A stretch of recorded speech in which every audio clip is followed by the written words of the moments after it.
ಹರೇ ರಾಮ. ಹವ್ಯಕರಾಗಿ ಹುಟ್ಟಿದ್ದು ನನ್ನ ಹೆಮ್ಮೆ. ಹವ್ಯಕರ ಹಬ್ಬ ಅತ್ಯದ್ಭುತ ವಿಶ್ವ ಹವ್ಯಕ ಸಮ್ಮೇಳನ ನಮ್ಮೆಲ್ಲರ ಗುರುಗಳ ಶ್ರೀರಾಮಚಂದ್ರನ ಆಶೀರ್ವಾದದಿಂದ ರಾಶಿ ಚಂದಕ್ಕಾತು. ಹಾಗೆ ಶ್ರೀ ಖಜೆಯವರ ನೇತೃತ್ವದಲ್ಲಿ ಅತ್ಯಂತ ಸೊಗಸಾಗಿ ಆತು. ಇದು ನಾಯಿ ಮನೇಲಿ ಕೂತ್ಕೊಂಡಿದ್ನೆ ಅಂತ ಹೇಳ್ತಾ ಇದ್ದೆ ಅಂದರೆ ഞങ്ങളെಲ್ಲರೂ ಧನ್ಯೋಸ್ಮಿ ಕಾರ್ಯಕ್ರಮಕ್ಕೆ ಹೋಗಿ ಬಂದು. ಆದರೆ ಅಲ್ಲಿ ಕೊನೆಗೆ ನಂಗೆ ಅವಕಾಶ ಸಿಕ್ತಿತ್ತನೋ ಅದರ ರಾತ್ರಿ ಆಯ್ತು ಹೇಳ್ಕೊಂಡು ಎಲ್ಲ ಮನೆಗೆ ಬಂದ್ಬಿಟ್ಟು, ಅದಕ್ಕಾಗಿ ನನ್ನ ಮಾತು ನನ್ನಲ್ಲೇ ಒಳೆದೋಗೋದ್ರಿಂದ ಈ ಒಂದು ವಿಡಿಯೋ ಮಾಡಿ ನಾನು ಅದನ್ನು ನಿಂಗಳ ಹತ್ರ ಎಲ್ಲ ಹೇಳ್ಕೊತಾ ಇದ್ದೆ. ಎಂಥದ್ದು ಅಂದರೆ ನಾನು ಅಮ್ಮನೆಯವ್ರ ಹತ್ರ ಒಂದೇ, ನೀವು 1,00,000 ರೂಪಾಯಿ ಆದರೂ ಕೊಟ್ಟಿದ್ರೆ ನನಗೂ ಅಲ್ಲಿ ಸ್ಟೇಜಲ್ಲಿ ಕೂತ್ಕೊಂಡು ಮಾತಾಡೋ ಅವಕಾಶ ಸಿಗ್ತಿತ್ತು. ಮುಂದಿನ ಹವ್ಯಕ ಸಮ್ಮೇಳನಕ್ಕಾದರೂ ನೀವು ಅದನ್ನು ಡೊನೇಟ್ ಮಾಡೋ ಹೇಳ್ಕೊಂಡು ಹೇಳಿದೆ. ಆಮೇಲೆ ಅಡ್ಡಿಲ್ಲ ಅಂದರು ಅವರು. ಹಾಗೆ ಈ ಕಾರ್ಯಕ್ರಮಕ್ಕೂ ಎಲ್ಲರೂ ನಂಗಳಿಗೆ ಸ್ವತಃ ಕರೆದವ್ರ ಹಾಗೆ ಅಷ್ಟು ಖುಷಿಯಿಂದ ಎಲ್ಲರೂ ಅಲ್ಲಿ ಭಾಗವಹಿಸಿದ್ದು. ಅದು ಖುಷಿ ಆಯ್ತು. ಅದೇ ಮನೆ ಕಾರ್ಯಕ್ರಮ ಆದರೂ ಅವು ಬಂದು ಯಾರ್ದೋ ಸಂಬಂಧಿಕರಾದರೂ ಬಂದು ಕರೆದೇ ಹೋಗೋಳು ನಂಗಳಿಗೆ ಅನಿಸೋದು ಮನೆಗೆ. ಆದರೆ ಇದು ಬರೀ ವಾಟ್ಸಪ್ ಮೆಸೇಜಲ್ಲೇ ಎಷ್ಟು ಜನ ಸೇರಿದ್ದು ಅಲ್ಲಿ, ಅದು ಖುಷಿ. ಹಾಗೆ ವಿಶ್ವ ಹವ್ಯಕ ಸಮ್ಮೇಳನಕ್ಕೂ ಹಾಗೆ ಎಲ್ಲರೂ ಮನೆಗೆ ಹೋಗಿ ಅಕ್ಷತೆ ಕೊಟ್ಟು ಕರೆದವ್ರು ಎಷ್ಟು ಜನ, ಬರೀ ಮೆಸೇಜಿಂದ ಬಂದವ್ರು ಎಷ್ಟು ಜನ, ಅದು ಎಷ್ಟು ಜನ ನಮ್ಮ ಮನೆಯದೇ ಕಾರ್ಯಕ್ರಮ ಹೇಳೋರಂಗೆ ರಾಶಿ ಚಂದ ಮಾಡ್ಕೊಂಡು ಎಲ್ಲರೂ ಬಂದದ್ದು ರಾಶಿ ಖುಷಿ ಆಯ್ತು. ಆ ದಿವಸ ಬೆಳಗ್ಗೆ ಬೇಗ ರೆಡಿಯಾಗಿ ನಾವೆಲ್ಲರೂ ಹೋದೋ. ಅಲ್ಲಿ ಕಾರ್ಯಕ್ರಮ ಅತ್ಯಂತ ಸೊಗಸಾಗಿ ಎಲ್ಲ ಅರೇಂಜ್ ಮಾಡಿ ಇದು ದೇವ್ರಿಗೆ ನಮಸ್ಕಾರ ಮಾಡಿ ಹೋಮ ಎಲ್ಲ ನಡೀತಾ ಇದ್ದಿತ್ತು. ಆಮೇಲೆ ಎಲ್ಲಿ ಹೋಗೋ ಫಸ್ಟ್ ಗೊತ್ತಾಗಿಲ್ಲ, ಭಜನೆ ನಡೀತಾ ಇದ್ದಿತ್ತು ಚಂದಕ್ಕೆ. ಹಾಗೆ ಅಲ್ಲಿ ಒಳಗೆ ಹೋದ ಫುಡ್ ಕೋರ್ಟ್ ಹತ್ರ ಹೋದೋ, ನೋಡಿದ್ರೆ ಅಲ್ಲಿ ಎಲ್ಲರೂ ತುಂಬ ಜನ ಸೇವಾಕರ್ತರಾಗಿ ನಿಂತ್ಕೊಂಜೋ ಅಲ್ಲಿ. ನಂಗಳು ಅಪ್ಪನ ಹಂಗಾರೆ ಹೇಳ್ಕೊಂಡು ಸ್ವಯಂ ಪ್ರೇರಣೆಯಿಂದ ಅಲ್ಲಿ ಕಾರ್ಯಕರ್ತರ ಪುಲೆ ಒಂದು ಚೀಟಿ ಮಾಡಿಸ್ಕೊಂಡು ಕುತ್ತಿಗೆಗೆ ಒಂದು ಐಡೆಂಟಿಟಿ ಕಾರ್ಡ್ ಹಾಕ್ಕೊಂಡು ಹಾಗೆ ನೋಡಿ ಹೋಗಿ ಅಲ್ಲಿ ಕೇಳಿದ್ರೆ ಫುಡ್ ಕೋರ್ಟಲ್ಲಿ ಯಾವ ಮಾತೇರು ಆ ಜಾಗ ಬಿಡಲೇ ತಯಾರಿಲ್ಲ, ಒಂದು ಚೂರು ಹೊಂದಾಡಲು ತಯಾರಿಲ್ಲ. ಆಮೇಲೆ ಎಂತ ಮಾಡೋವಪ್ಪ ನಂಗಳು ಕಾರ್ಯಕರ್ತರ ನಂಗಳು ಸೇವೆ ಮಾಡೋ ಅನ್ನಿಸ್ತಲ್ಲಿ ಹೇಳ್ಕೊಂಡು. ನನ್ನ ಮಗ ಅಂತೂ ನೀ ಬಡಿಸ್ಲಕ್ಕೆ ನಂಗೆ ಅವಕಾಶ ಕೊಡಿಸ್ತೇಳಾದ್ರಷ್ಟೇ ನಾನು ಬತ್ತೆ ಅಲ್ಲಿ ಹೇಳಿ ಈಗ ಹೊರಡಕ್ಕಾದ್ರೆ ಅಡ್ಡಿಲ್ಲ ಹೇಳಿ ಕರ್ಕೊಂಡು ಹೋಜೆ. ಅದರಲ್ಲಿ ಯಾರೂ ಕೊಡ್ತಾನೇ ಇಲ್ಲ, ಮತ್ತೆ ಎಲ್ಲಿದ್ದು ಇದು ಅವಕಾಶ ಹೇಳ್ಕೊಂಡು ಎಂತ ಮಾಡ್ದೋ. ಹಂಗಾರೆ ಒಂದು ಸಲ ಎಂಥದಾರು ಹೊಟ್ಟೆಗೆ ಹಾಕ್ಕೊಂಡು ಹೋಪೋ ಹೇಳ್ಕೊಂಡು ಒಂದು ಕೇಸರಿ ಬಾತು ದೋಸೆ ಎಲ್ಲ ತಿಂದು ಹೆರಗೆ ಬಿದ್ದು ಅಲ್ಲಿಂದ. ಹಂಗೆ ಹೋದ ಕೂಡಲೇ ಆ ಸೈಡು ಅಲ್ಲಿ ಎಲ್ಲರಿಗೂ ಊಟಕ್ಕೆ ಅಲ್ಲಿ ಬಡಿಸ್ತಾ ಇದ್ದಿದ್ದು. ಅಲ್ಲಿ ನಮ್ಮ ಊರಿನ ಗೋಕರ್ಣದೊಳೆ ಇದಿತ್ತು ಸುವರ್ಣ ಆಳ್ಕೊಂಡು. ಅದ್ರ ಹತ್ರ ಒಂದು ಸಲ ಹಂಗಾರೆ ಇವಂಗೂ ಒಂದು ಸಲ ಬಡಿಸಲು ಕೊಡು ಸ್ವಲ್ಪ ಹೊತ್ತು, ಆಮೇಲೆ ನೀ ಬಡಿಸ್ಲಕ್ಕ ಕಡೆ ಅವ್ನು ನಡೆತ ಕೊನೆಗೆ ಮನೆಗೆ ಹೇಳ್ಕೊಂಡು ಮಗಂಗೆ ಬಡಿಸ್ಲಕ್ಕೆ ನಿಲ್ಸಿದೆ ಹೇಳತ್ತು. ಅವನು ಇತ್ಕೊಂಡವ ಬಡಿಸ್ತಾನೆ 4 ತಾಸು ಬಡಿಸ್ಕೊತಾ ಇದ್ದ. ಮತ್ತು ಅವನು ಒಂದಡಲು ತಯಾರಿಲ್ಲ. ಅವಳು ಬೇರೆ ಕಡೆಗೆ ಅವಕಾಶ ಸಿಕ್ತು, ಬೇರೆ ಎಲ್ಲರೂ ಆಚೆಗೆ ಹೋದ ಕೂಡಲೇ ಅವಳು ಅಲ್ಲಿ ಬಡಿಸಲು ಹೋತು. ಹಾಗೆ ಎಲ್ಲರೂ ಅಷ್ಟೇ ಅಷ್ಟು ಖುಷಿಯಿಂದ ಬಡಿಸಲು ನಿಂತ್ಕೊಂಡ್ರೆ ಅದು ಎಷ್ಟು ತೃಪ್ತಿ ನಂಗಳೇ ಮಾಡಿ ಹಾಕಿದಷ್ಟು ತೃಪ್ತಿ. ಅದರಲ್ಲೂ ಅನ್ನ ಎಲ್ಲ ಕೇಳಿದಷ್ಟು ಪಲಾವ್ ಯಾವುದೇ ಐಟಮ್ ಇರಲಿ ಕೇಳಿದಷ್ಟು ಅಲ್ಲಿ ಬಡಿಸ್ಲಕ್ಕೆ ತಂದು ಕೊಡ್ತಾ ಇದ್ದಿದ್ದು. ಆ ಮಾಡಿದ ಕರಗಳು ಹೆಂಗಿದ್ದಿಕ್ಕು ಹೇಳ್ದಂಗೆ ಅನ್ನಿಸ್ತು. ನನ್ನ ಮಗ ಕೇಳ್ದ, ಇಷ್ಟೆಲ್ಲ ನಿಂಗೆ ಅಮ್ಮ ಮಾಡಲಾಗ್ತಾ ಮನೇಲಿ ಹೇಳಿ? ಸಾಧ್ಯನೇ ಇಲ್ಲ ಅದು.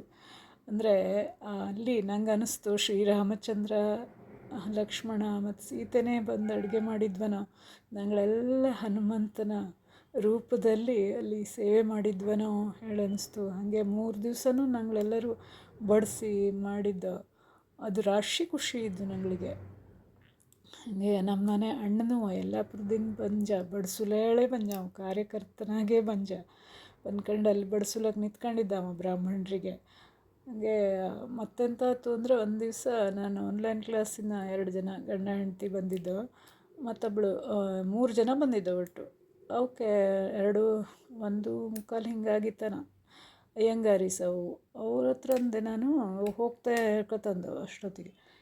ಹೇ ಇಲ್ಲ ಈ ಊಟ ಮಾಡ್ಕೊಂಡು ಹೋಗೋ ಹೇಳ್ಕೊಂಡು ಹೇಳಿ ಅಂದೆ. ಇಲ್ಲ ಇಲ್ಲ, ಈ ಥರ ಕಾರ್ಯಕ್ರಮದಲ್ಲಿ ನಂಗಳು ಯಾವಾಗೂ ಊಟ ಮಾಡಿದ್ವಿಲ್ಲ, ಇಷ್ಟು ರಶಲ್ಲಿ ಊಟ ಮಾಡೋದು ನಂಗಳಿಗೆ ಸಾಧ್ಯನೇ ಇಲ್ಲ ಹೇಳ್ಕೊಂಡು ಅಂದು. ಇಲ್ಲ ಇಲ್ಲ, ನಿಂಗಳು ಊಟ ಮಾಡ್ಕೊಂಡೇ ಹೋಗೋದೆ, ಇಲ್ಲಿ ಬಾಳೆ ಊಟನೂ ಇದ್ದು ಅಲ್ಲಿ ನಾನು ನಿಗಳಿಗೆ ವ್ಯವಸ್ಥೆ ಮಾಡ್ತೆ ಹೇಳ್ಕೊಂಡು ನನ್ನ ಐಡೆಂಟಿ ಕಾರ್ಡ್ ನನ್ನ ಮನೆಯವರು ಎಲ್ಲೋ ಇದ್ದಿದ್ರು, ಅವ್ರು ಹುಡಿಕೊಂಡು ನನ್ನ ಐಡೆಂಟಿ ಕಾರ್ಡ್ ಹಾಕ್ಕೊಂಡು ಅಲ್ಲಿ ಬಾಳೆ ಹಾಕಿ ಬಡಿಸುವಲ್ಲಿ ಹೋಗಿ ಅವಕ್ಕೆ ಬಾಳೆ ಹಿಡಿದು, ಮತ್ತು ಸ್ಟೇಜಲ್ಲಿ ಒಬ್ಬಳು ಅಜ್ಜಿ ಕೂತ್ಕೊಂಡಿತ್ತು ಭವ್ಯ ಸ್ಟೇಜಲ್ಲಿ, ಅಲ್ಲಿ ಹೋಗಿ ಆ ಅಜ್ಜಿ ಕರ್ಕೊಂಬಂದು, ಆ ಅಜ್ಜಿಗೆ ಪಾಪ ನೀನು ಬಾ ಊಟಕ್ಕೆ ಹೇಳಿ ಕರ್ಕೊಂಬಂದು ಅದ್ರೂ ಅಲ್ಲಿ ಬಾಳೆ ಹಿಡಿದು ಕೂರಿಸಿ ಎಲ್ಲರಿಗೂ ಊಟ ಹಾಕಿ ಅವ್ರನ್ನ ಕಳಿಸ್ದೆ. ಅದು ನಂಗೆ ನನಗೆ ಖುಷಿ ಆಯ್ತು, ಅವಕ್ಕಂತೂ ಮತ್ತೂ ಖುಷಿ ಆಯ್ತು. ಯಾಕೆಂದರೆ ಈ ಥರ ಗೌಜಲ್ಲೂ ಇಷ್ಟು ಆರಾಮಾಗಿ ಊಟ ಹಾಕಿ ಕಳಿಸ್ತಾ ಇದ್ದು ಹೇಳ್ಕೊಂಡು. ಹಂಗೆ ಅಷ್ಟು ಮಾಡ್ಕೊಂಡು ಆಮೇಲೆ ನಾ ಆಚೆಗೆ ಮತ್ತೆ ಬಡ್ಸುಲಕ್ಕೆ ಹೋದೆ. ಬಡ್ಸುಲ್ ನಿಂತ್ಕೊಂಡ್ರೆ ನಮ್ಮನೆ ಅಣ್ಣಂತೂ ಬಡ್ಸ್ಕೊತಾನೆ ಇದೆ, ಯಾವ ಸಭೆ ಕಾರ್ಯಕ್ರಮನೂ ನೋಡ್ಲಕ್ಕೆ ಅವಂಗೆ ಅಷ್ಟು ಟೈಮೇ ಇಲ್ಲ ಹೇಳೋರಂಗೆ ಬಡ್ಸ್ಕೊತಿದ್ದ ಅವನಂತೂ. ಅಂದರೆ ಅಷ್ಟು ಖುಷಿ ಹೇಳ್ಕೊಂಡು ಆ ಒಂದು ಸೇವೆ ನಂಗಳಿಗೆ ಎಲ್ಲರಿಗೂ ರಾಶಿ ಖುಷಿ ಕೊಟ್ಟಿದ್ದು. ಆ ಸೇವೆ ಮಾಡಲು ಅವಕಾಶ ಕೊಟ್ಟ ಈ ಹವ್ಯಕ ಮಹಾಸಭೆಗೆ ಹೃತ್ಪೂರ್ವಕ ಧನ್ಯವಾದಗಳು, ಹಾಗೆ ನಮಸ್ಕಾರಗಳು ಕೂಡ.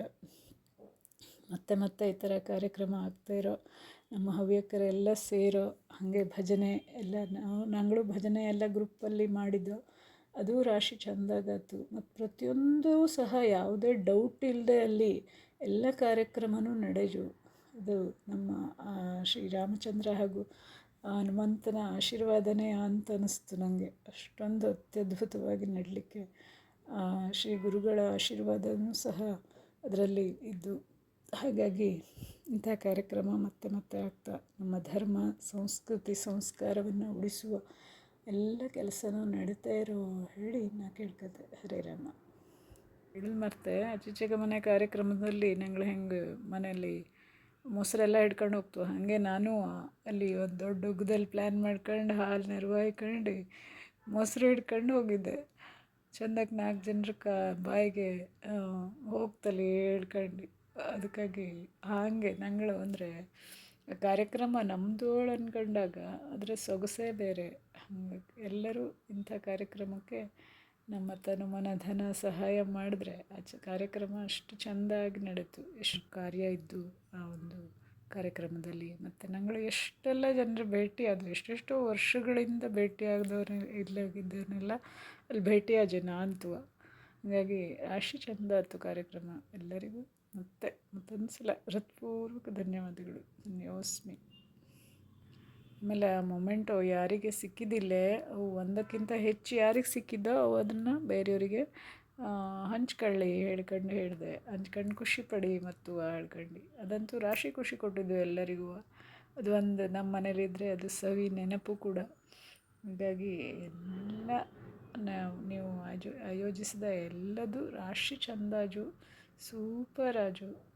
ಧನ್ಯವಾದಗಳು, ಹೃತ್ಪೂರ್ವಕ ಧನ್ಯವಾದಗಳು.